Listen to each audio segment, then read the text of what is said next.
Elegant and graceful. Small but approachable. And infinitely varied and colourful. Butterflies never cease to fascinate and impress us.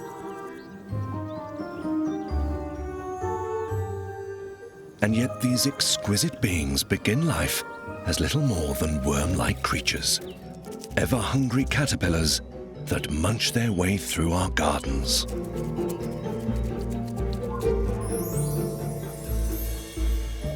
What is the secret behind their curious lifestyle? And why do they use their wings not just for flight, but as a canvas for some of the most striking patterns in nature?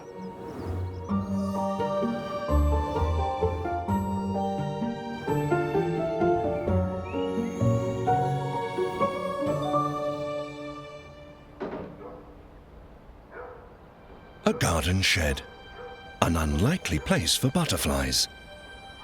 And yet it offers warmth and protection during the colder months. A red admiral has overwintered here and now stretches its wings as it wakes from a long sleep.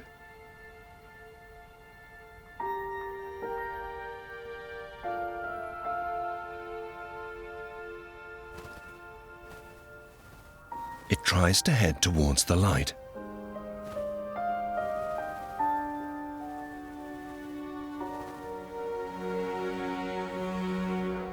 At last, guided by the fresh air, it makes its escape.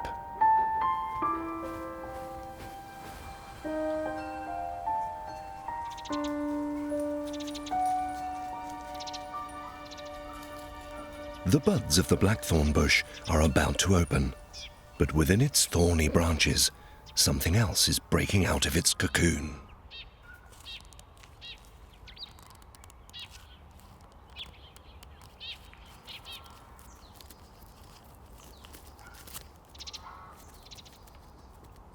A small emperor moth. It climbs up the stem to pump up its wings. The feathery antennae indicate that it's a male. He will use them to pick up the scent of a mate. The larger cocoons are those of the females. They will emerge a few days later. The female has the same large eye spots as the male, but not the broad antennae. And at the end of her abdomen, a special gland emits an enticing perfume.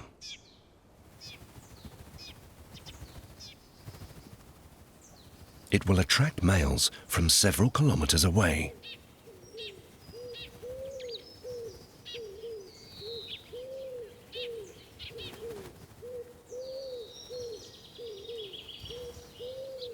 The small, brightly colored males waste little time.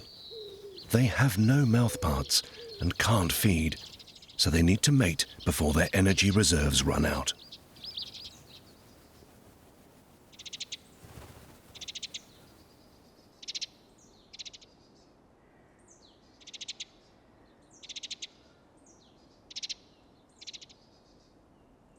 A peacock butterfly has no such problems.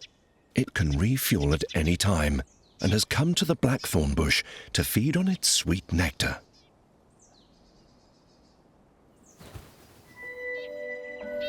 The female emperor moth will lay her eggs within hours of mating.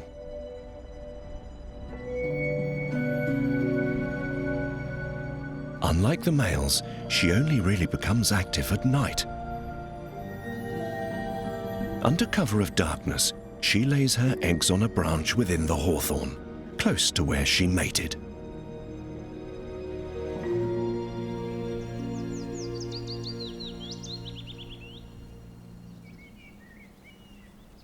Each month sees the arrival of new butterflies.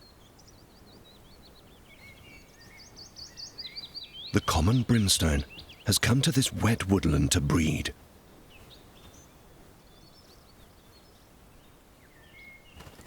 During the mating season, males defend territories against rivals.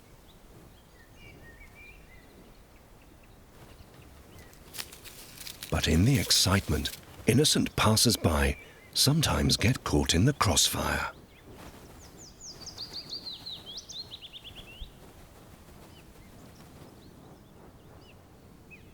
The female deposits her eggs on an alder buckthorn bush.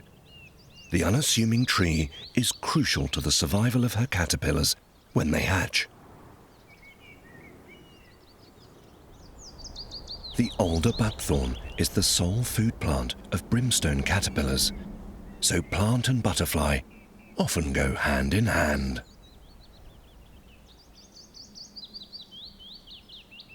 After 2 weeks, the empty egg case is left behind. The caterpillar is already munching away on the leaves of its host plant and will increase its weight 2,000-fold over the next month.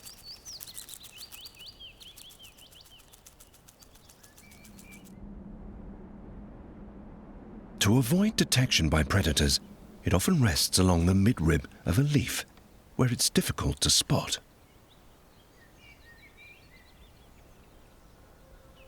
But not all caterpillars are fussy eaters. Some have a more varied diet.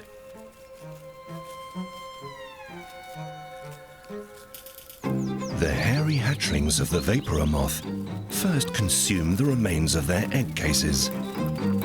Then they spin a silk thread and climb up to the nearest leaves.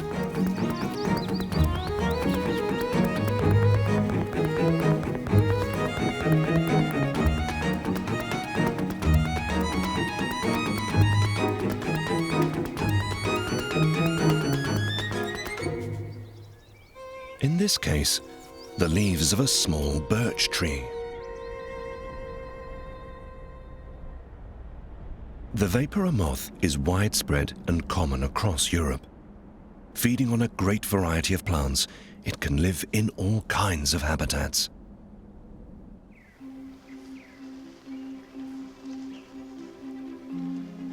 One of the most widespread and successful plants is our common stinging nettle.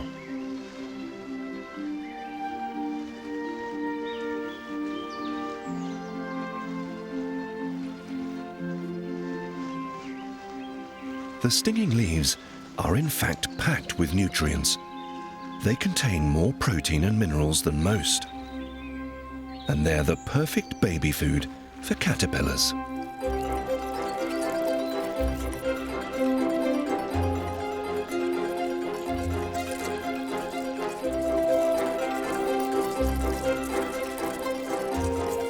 The caterpillars of the peacock butterfly feed together as a group, stripping off the leaves one at a time. There's safety in numbers, and the squirming mass confuses predators. Rows of black spines also act as a deterrent.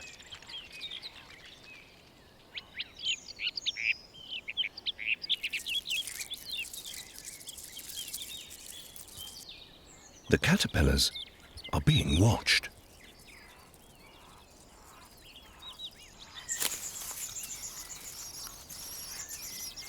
The barred warbler has not been put off. She has too many hungry mouths to feed. A red admiral has also chosen a nettle to deposit her eggs. But she lays them singly, one at a time.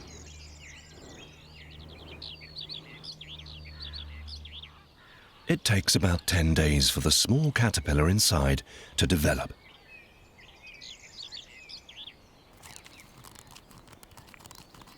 Once it has hatched, it spins a little tent around itself and begins to feast on the nettle's leaves.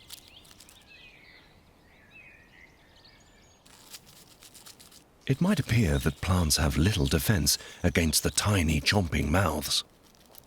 But recent research has revealed otherwise. Plants, it seems, can detect vibrations made by caterpillars feeding on neighboring plants. They respond by producing defensive chemicals and stop an attack on their own leaves. After 3 to 4 weeks, the caterpillar is ready to pupate. it draws together the edges of a leaf and forms a tent around itself. Here, it will be safe from predators and can change into its adult form. Drawing fine silk threads from a special gland in its mouth, it glues the leaf together.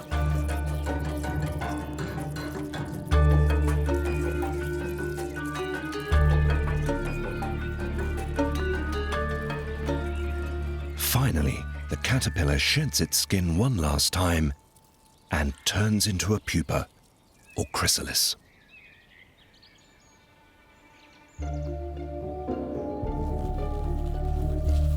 A small tortoiseshell caterpillar is also disappearing into its cocoon.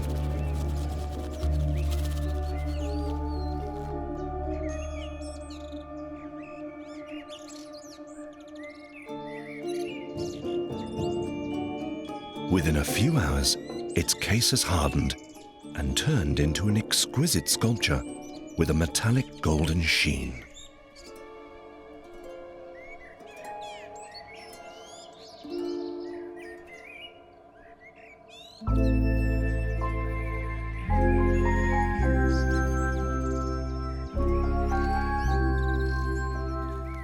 Barely 2 weeks later, and the pupal case splits open, releasing the perfectly formed adult butterfly. The insect's body still needs to harden in the air, and the feeding tube, which is split in two, must be zipped together. Like the admiral and peacock butterfly, the tortoiseshell depends on the nettles as food for its larvae. The stinging leaves are in fact a defense against grazing animals, but they make an ideal habitat for insects. The caterpillars can safely move between the spines, and there's little danger of being eaten by a grazer.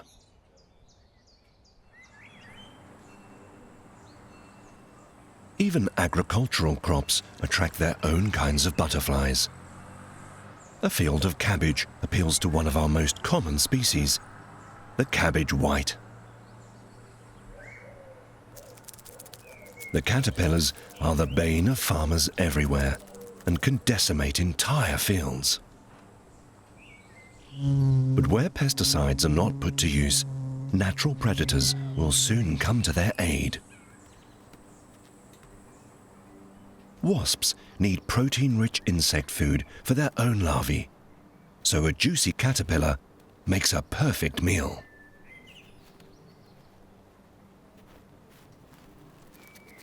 She bites into the plump body and sucks up its inner fluids.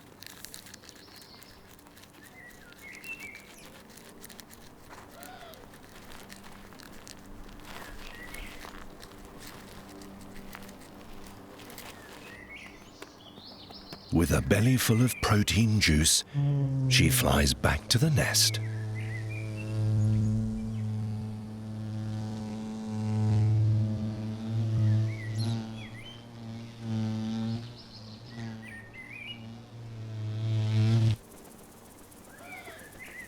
She is greeted by the other workers and regurgitates the green caterpillar pulp to feed the larvae.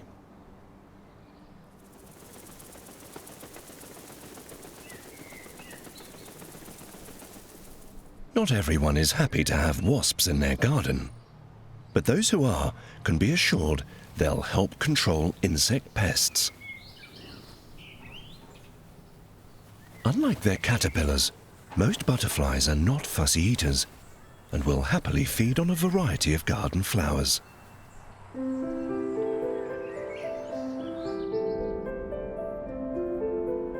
The nectar-rich blossoms of the lilac tree are a magnet for all kinds of butterflies, like the European map, the painted lady butterfly,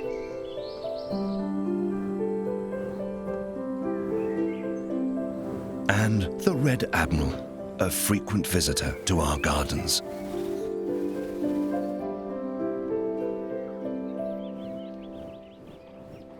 Hovering above a flower is the aptly named hummingbird hawk moth.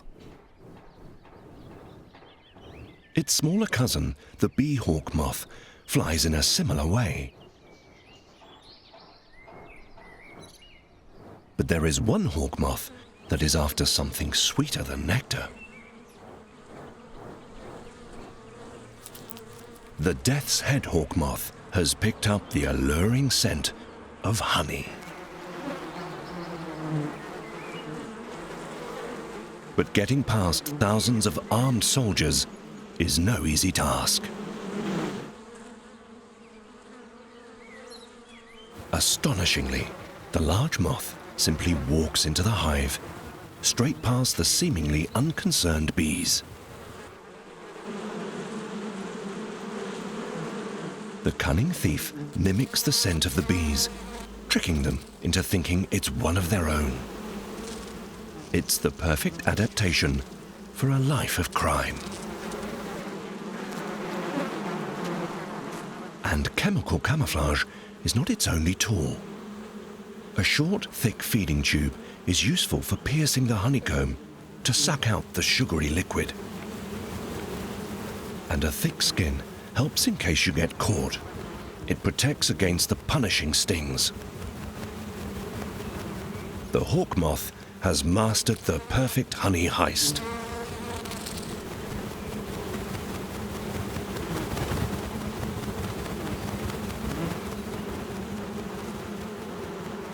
The death's head hawk moth is one of our largest moths, and also one of the craftiest.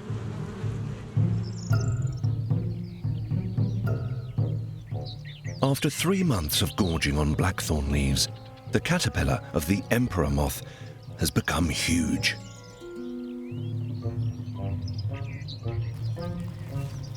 Special salivary glands on its lower lip now produce fine strands of liquid silk, which dry and harden in the air.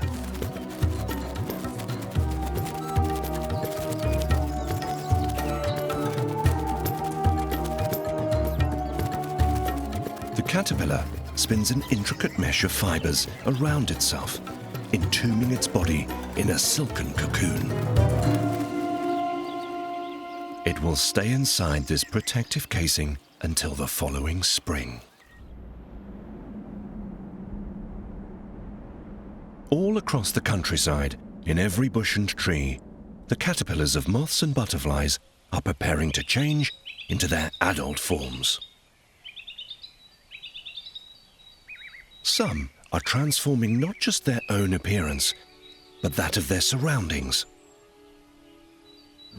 Wispy white drapes cover the tree trunks and bushes. The larvae of the ermine moth are busy spinning. Underneath their shroud-like web, the small caterpillars can feed undisturbed.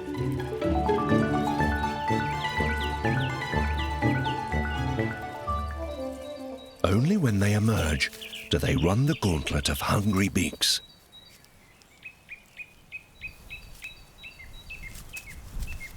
But it's not just birds that are after the small larvae.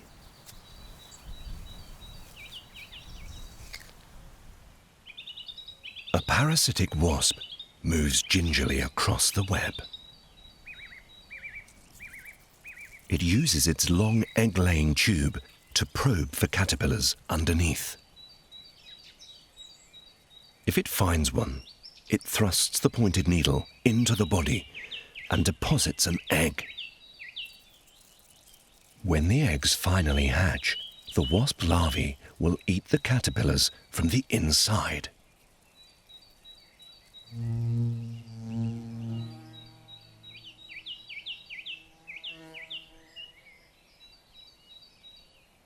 The brimstone caterpillar has already undergone a remarkable transformation.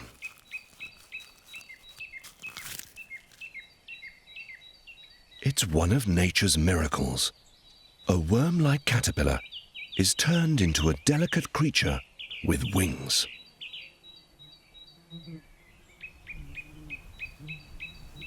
The ermine moths have also emerged from their ghostly webs. They now cover the trees in vast numbers, just as their caterpillars did some weeks ago. the white adults will only live a few weeks, just long enough to produce another generation of hungry caterpillars. Woodlands provide a home for many kinds of butterflies, but their favorite plants often grow in open clearings. The withered leaf on a honeysuckle is not all it seems. Hiding within is a small caterpillar that has spent the winter asleep in a leafy tent.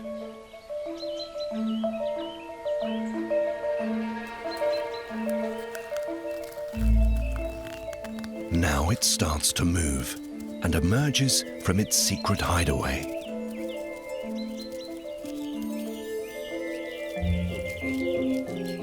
All it wants to do is feed. Thorny spikes on head and body protect it from hungry birds.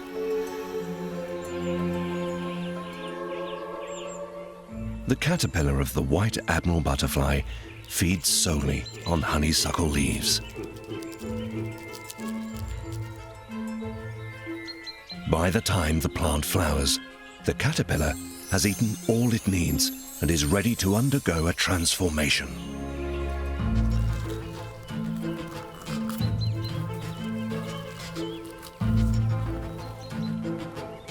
Its new body has taken on a green metallic form. Hanging motionless from a leaf, it appears lifeless and is perfectly camouflaged.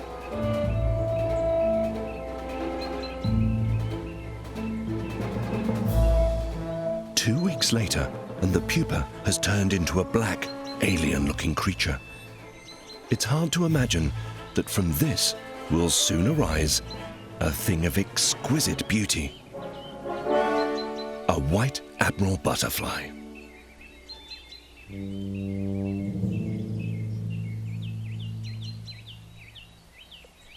Many hungry beaks comb the leaf canopy for insect prey. Those that are not well camouflaged will end up as a meal.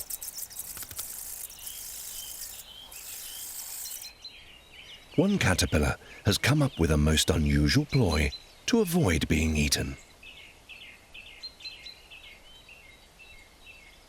The larva of the comma butterfly has a large white patch on its back.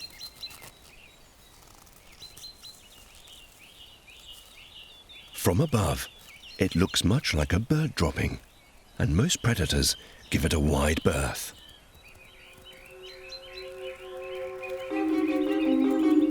Others, like the ruby tiger moth, defend themselves with poisonous bristles.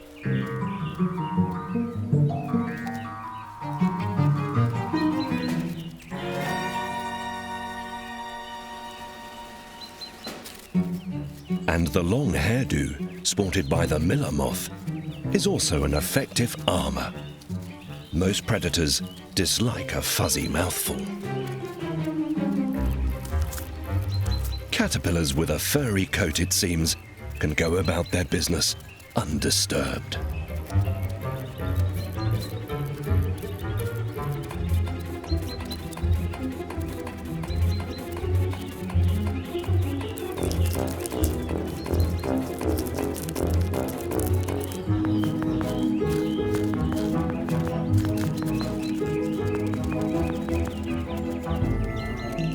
But one hunter is not put off by a caterpillar's hairy back. A large ground beetle, the forest caterpillar hunter, and it has an insatiable appetite.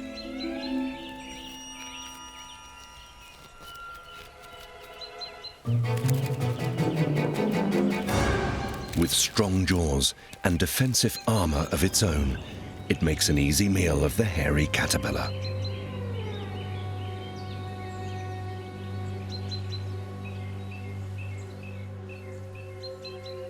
With so little light and warmth getting through the woodland canopy, flying insects like butterflies are drawn to the sunlit glades and clearings. It's also where they find an abundance of flowers rich in nectar. They're a haven for all kinds of butterflies. The green-veined white, and the large skipper. Painted ladies,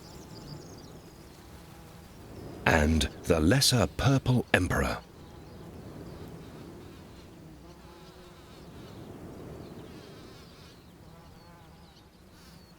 The woodland brown butterfly is a rare sight today. It needs sunny forest edges and clearings.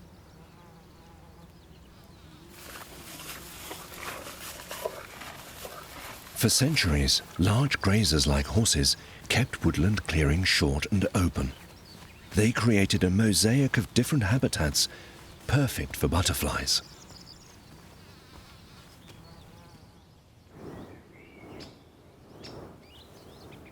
A sunlit forest canopy also attracts other wildlife. A black stork is raising its chicks in the fork of a tree.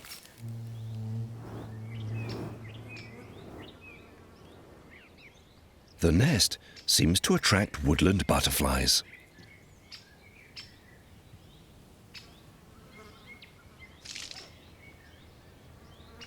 The stork droppings are rich in salts and minerals, which the butterflies need to produce their own eggs.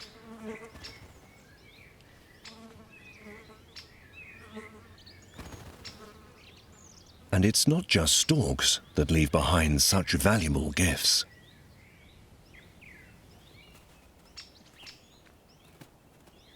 A fox den provides a regular supply of fresh manure. It may be less sweet-smelling than the woodland flowers, but it's just as nutritious in its own right. Forest tracks and rides offer sunny refuges within the closed canopy of pine plantations. Flooded with sunlight, they allow flowering grasses and shrubs to grow, and butterflies to make the most of their biggest asset, their colourful wings.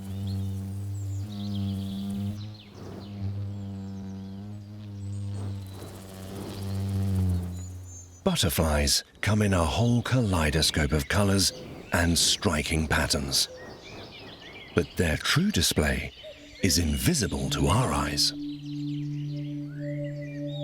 Some of their colours extend into the ultraviolet spectrum, which butterflies can detect, but we can't even imagine.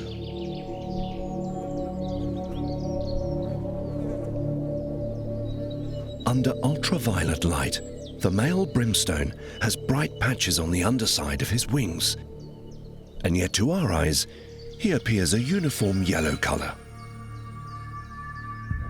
But the brimstone pays a price for such a flashy signal. Birds can also see in the ultraviolet, and his display could attract unwanted attention. The lighter female takes no such risks and appears a dull brown under ultraviolet light. To avoid detection by hunters, the brimstone, like many butterflies, rests with his wings folded.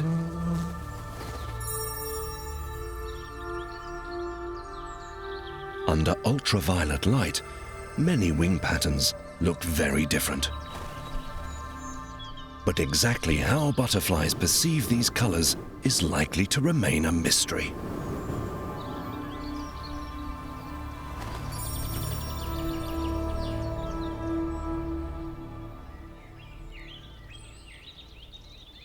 A thick stand of nettles at the woodland edge provides good cover for caterpillars and the developing pupae. It's the birthing pool of many butterflies. Inside the chrysalis, the caterpillar's body is undergoing an extraordinary change. It's broken down into a nutrient-rich soup and reassembled to form the parts of a butterfly. It's one of nature's most remarkable events.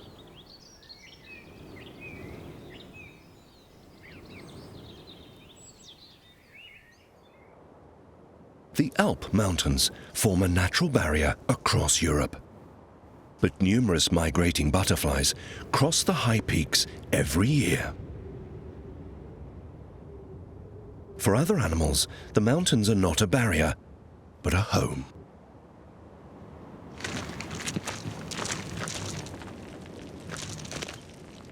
The alpine ibex, a wild mountain goat.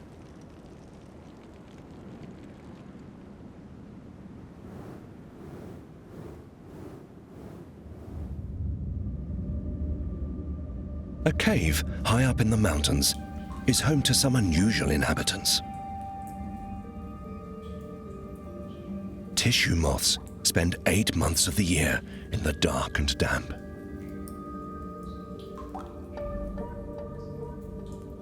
We still know very little about their lives.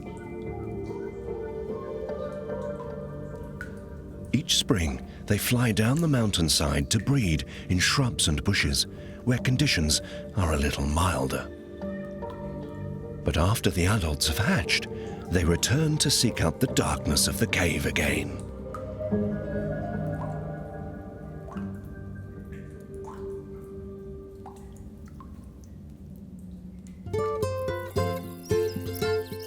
On the lower slopes of the mountain, rich alpine meadows erupt in a colourful display of summer flowers.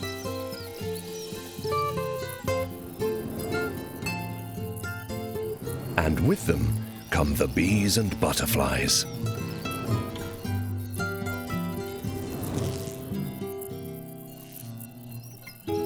It's a short season for the alpine residents, so they quickly get on with their business of feeding and breeding. With such an abundance of nectar, that poses little difficulty.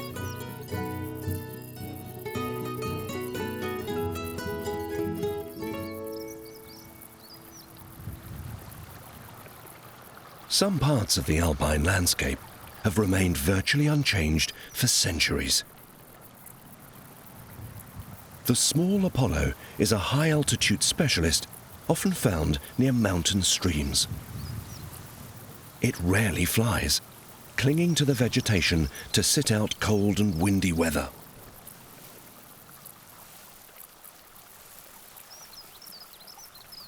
When temperatures rise, the female comes to life, crawling about at the water's edge to deposit her eggs. The yellow saxifrage, which grows in abundance here, is the food of choice for her young. At these high altitudes, the summers are very short indeed, so the Apollo's larvae overwinter as eggs and continue their life cycle the following spring.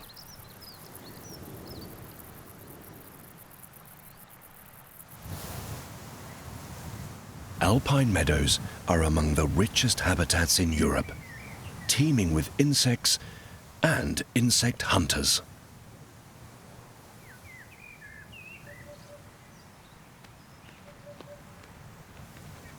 The warm, sunny slopes are a favorite with butterflies. Large, colourful swallowtails, so spectacular they were once the target of butterfly collectors.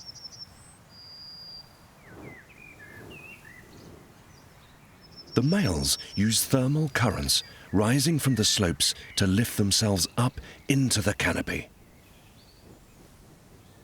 From a high vantage point, they patrol back and forth in search of females and rival males.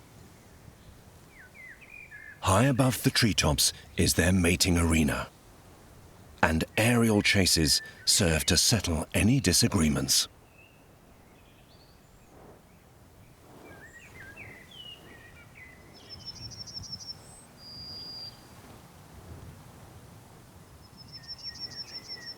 Other insects also make use of thermal currents to get some lift.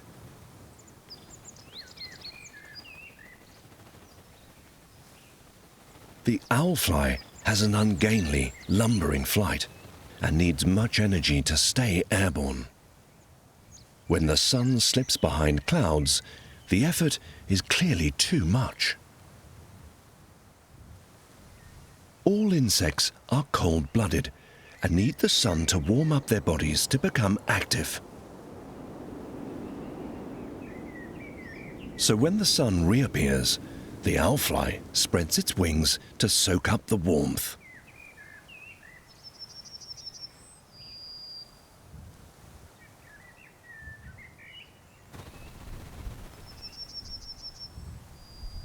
The owlfly is a curious mix between butterfly and dragonfly.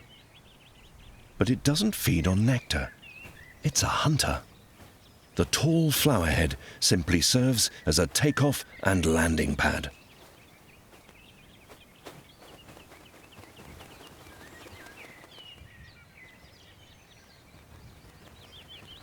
Wildflower meadows are a paradise for insects and butterflies. Hundreds of grasses and flowers offer an abundant supply of nectar. Not surprisingly, there are more butterflies to be found here than in any other habitat. But even in paradise, the sun doesn't always shine.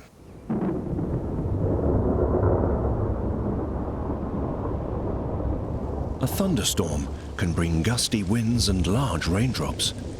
For a butterfly, it's no trivial matter. They try to protect their delicate wings by folding them together.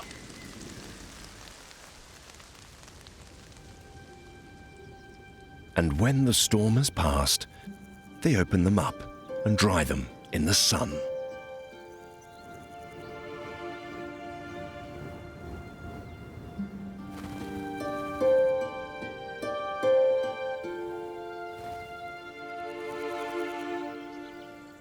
The marbled white butterfly was once a common sight in every dry grassland.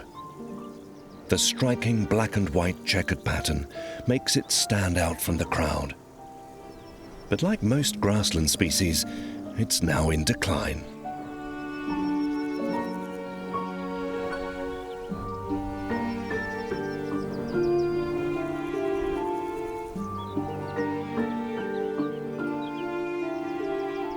Meadow browns once danced over our grasslands in their hundreds and thousands,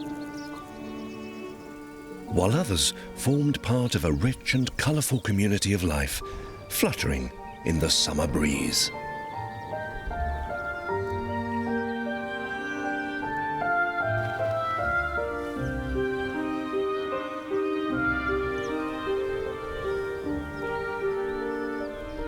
In the last 2 decades, we've lost nearly half of our grassland butterflies.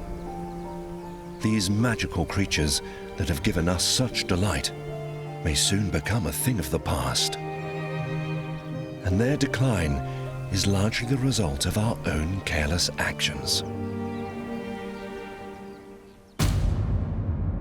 Modern farming techniques have changed the face of our landscape.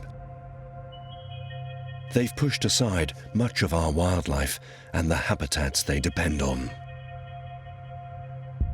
As wildflower meadows have disappeared, so have many of our butterflies.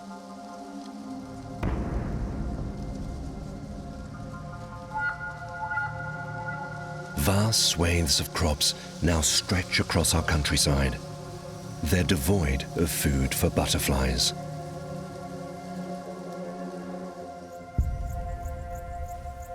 In patches of grassland bordering the fields, the struggle for survival continues.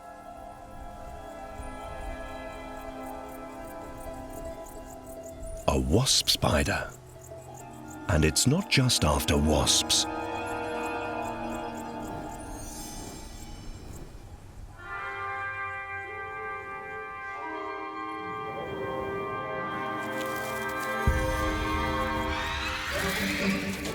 A red admiral has been trapped in the sticky web.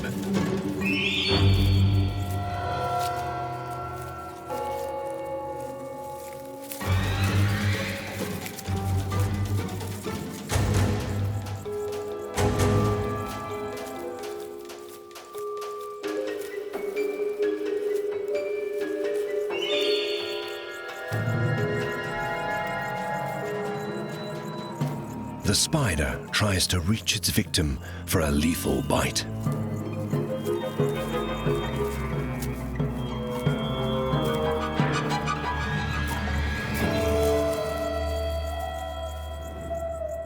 A miraculous escape.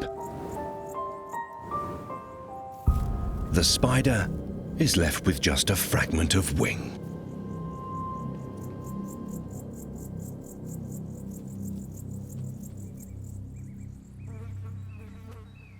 Spiders are a natural part of the ecosystem and don't threaten the survival of a species, not even that of the false ringlet, a rare and endangered butterfly. For millions of years, the ringlet has lived in grassy bogs and marshes across Europe, rarely straying from traditional sites. Now, the draining of wetlands and intensive farming of the land have triggered an alarming decline.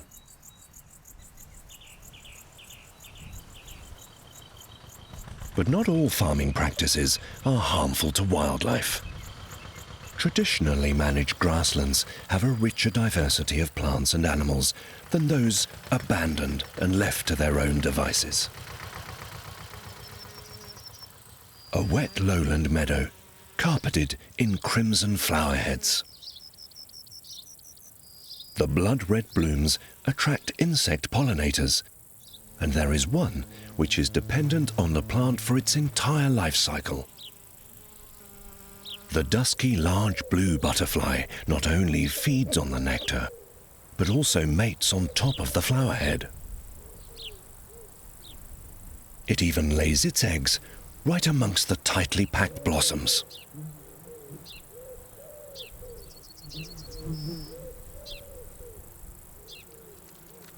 When the tiny larvae hatch, they quickly disappear inside the flowerhead. Here, the caterpillars feed on the unripe seeds and quickly take on the flower's crimson-red color.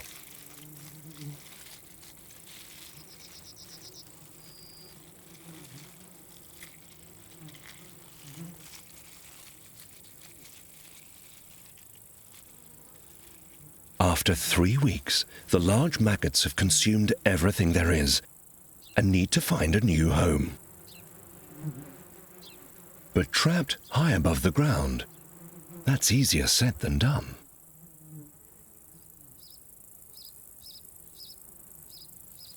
The only way down is to abseil. The resourceful caterpillar now spins a silken thread and attaches it to the blossom. Far below, the reception party is already waiting. Anchored to her thread, she begins her descent. The rope has snapped, but the thick moss softened the landing. The caterpillar now needs the help of an unlikely babysitter. A red ant is attracted to the scent of the pink grub. The caterpillar mimics the smell of the ant's own young, and in a case of mistaken identity, is carried back to the nest. The sneaky imposter will live among the ants for the next few months and surreptitiously feed on their larvae. The following spring, it will emerge as an adult dusky blue butterfly. Grasslands that are mown later in the year, when the caterpillars have disappeared underground, ensure that the dusky large blue can breed.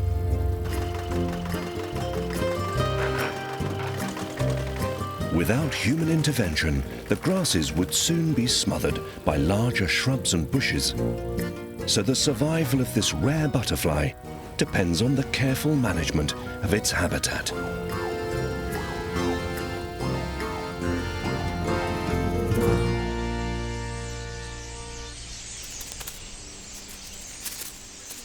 A flock of migrating starlings has descended upon a plum tree. They are frenetic and messy feeders. The half-eaten fruit is soon set upon by decomposing fungi and bacteria.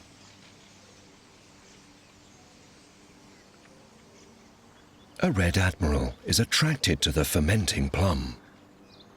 The sweet juice is a welcome energy drink before it sets off on its migration south.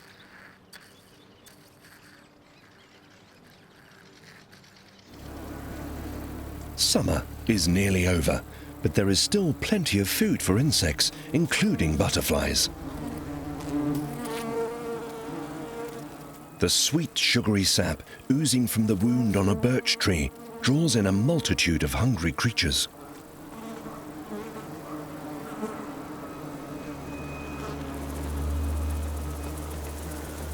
And late summer has other things to offer. A buddleia bush has come into bloom with a spectacular display of lilac flowers. It's also called the butterfly bush for good reason. The fragrant blooms seem to be an irresistible lure. By this time of year, the wings of many are tattered and torn. These red admirals are unlikely to make the migration south again.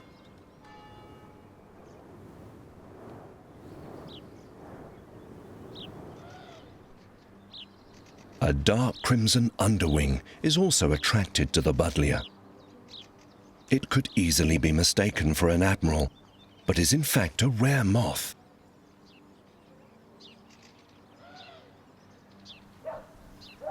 Many of us plant flowers in our gardens to attract butterflies, and even non-native plants will supply ample nectar.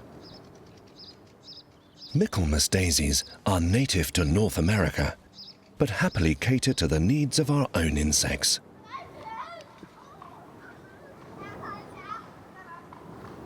This peacock butterfly requires fuel of a different kind.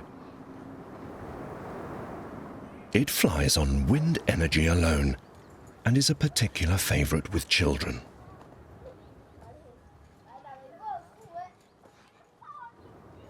Inside the warmth of the house, another less popular creature is bedding in.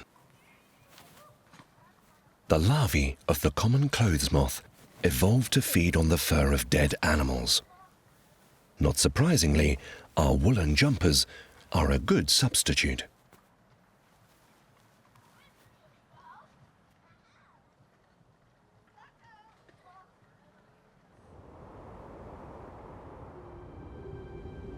By late autumn, most butterflies and moths have disappeared. But there is one that only makes an appearance now.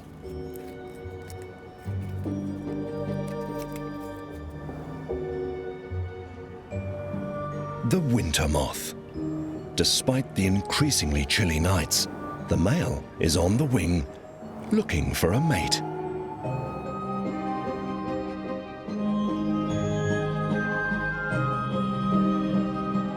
A pheromone gland discharges perfume into the air. The strange wingless creature is a female winter moth. She climbs to the tip of a branch to deposit her eggs amongst the closed buds.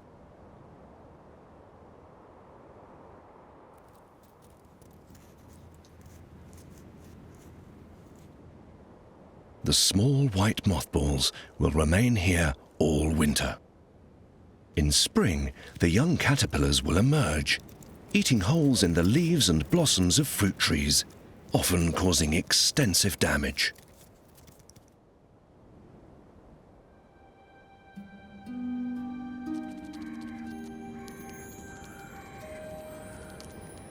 With the first fall of snow, even the winter moths die. Not so the common brimstone. Wrapped in snow and ice, it doesn't move. It's asleep, waiting for spring.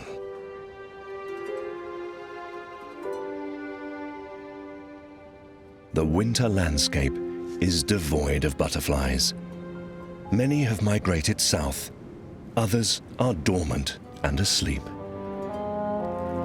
But a few seek out warm spots in our homes and garden sheds.